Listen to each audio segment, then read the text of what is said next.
கர்த்தர் மகிமையுள்ளதாக. இன்றைய வசனம் பிரசங்கி 12ஆம் அதிகாரம் 14ஆம் வசனம்.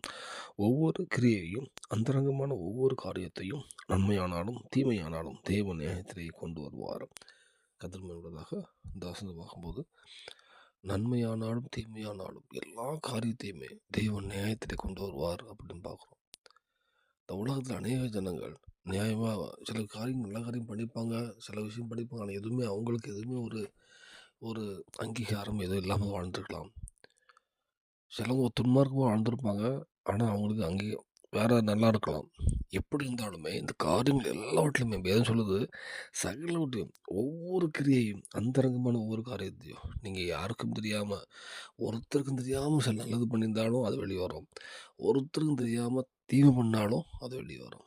ஒரு நாள் இந்த பலத்தின் மிகுதினால் நம்ம 80 வருஷம் இந்த உலகத்தை முடிச்சுட்டு மேலே போகும்பொழுது தேவன் நியாயம் தீர்க்கும்போது நம்ம இங்க என்னென்ன பண்றோமோ, நன்மை, தீமை இந்த காலப்பகுதியில இந்த குறித்த சிறிய காலப்பகுதியில நம்ம என்னலாம் பண்ணிருக்கோம், எல்லா காரியமும் தேவன் நியாயத்திலே கொண்டு வருவாராம்.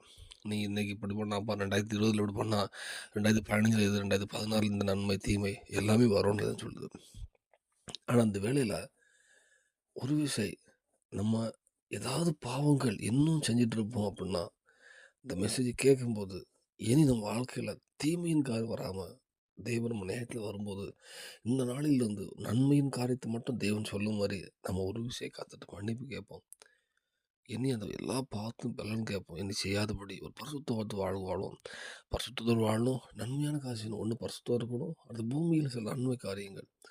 நம்ம இப்போ சில உங்களால் முடிஞ்சவங்களுக்கு உதவி பண்ணுறதோ, ஜெபிக்கிறதோ, நம்ம மற்ற காரியம் பண்ணீங்கன்னா, எல்லாவற்றையும் தேவன் ஒரு நாள் கொண்டு வருவார். அன்னைக்கு நம்ம வெட்கப்பட்டு போக மாட்டோம். இன்னைக்கு நம்ம அன்னைக்கு நம்ம நன்மையான காரியம் இல்ல, தீமை மட்டுமே இருக்கும்னா, நமக்கு எப்படி இருக்கும்? மறுபடியும் பிறக்க முடியாது உலகத்துல. அன்னைக்கு முடிஞ்சுது. அது ஒரு ஒன் வே மாரி தான். அப்ப அதுக்கு திரும்பி நான் வந்து இன்னொரு உலகத்துக்கு போய் நான் நன்மையெல்லாம் வாழ்ந்துட்டு வரேன்னு முடியாது. இந்த வேலையில நம்ம அர்ப்பணிப்போம். இதுதான் வேலை. இந்த வேலையில அர்ப்பணிப்போம். பரிசுத்தமா வாழ அர்ப்பணிப்போம். பாவ மன்னிப்பு கேட்போம். இந்த பூமியில ஒரு சாட்சியுள்ள வாழ்க்கை, நன்மையான வாழ்க்கை வாழ்வோம். கண்டிப்பா பூமியில தேவன் சாட்சியா நடத்துவார். பரலோகத்துக்கும் ஆயத்தப்படுத்துவார். நியாய தீர்ப்பிலும் நம்மள வெட்கப்பட்டு போகாதபடி ஜெயத்தோடு முடிய கிருபை செய்வார். அதுக்கு அர்ப்பணிப்போம். தேவன் கிருபை செய்வாராக. ஆமென்.